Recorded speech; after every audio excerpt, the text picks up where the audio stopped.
Music by Riya studio Khagaria Shivnarayan Sitamarhi. Jeans दे ले लियो हो टी शर्ट दे ले लियो टाइट हो गेलै जोबाना महगे जींस दे ले लियो हो टी शर्ट दे ले लियो टाइट हो गेलै जोबाना महगे आगे छिए जमालपुर के छौरा गे छौरी चुसल बात हर होठलाली गे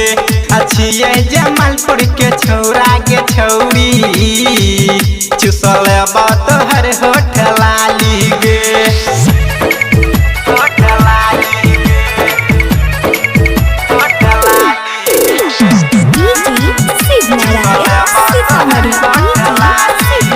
music by Riya studio Khagaria.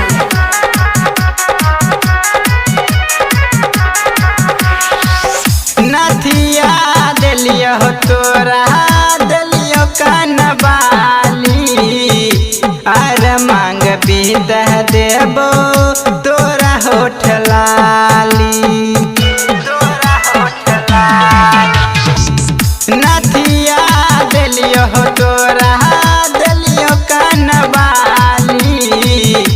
अरे मांग बीत देबो तोरा होठलाली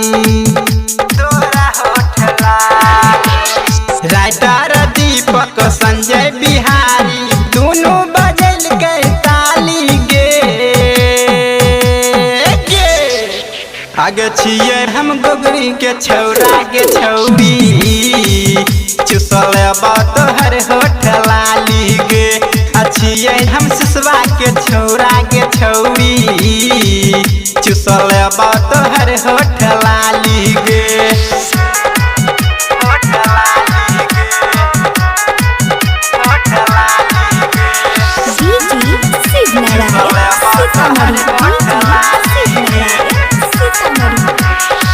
सुबोध मानिस के तोर दिल्ली दिल गे जिए खाते पागल भेलो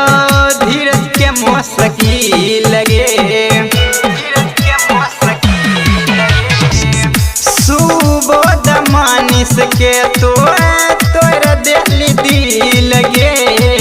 जिए खाते पागल भेलो धीरज के मोसकी लगे करे नखरा सुन गे छौरी झाड़ देब तोहर पानी गे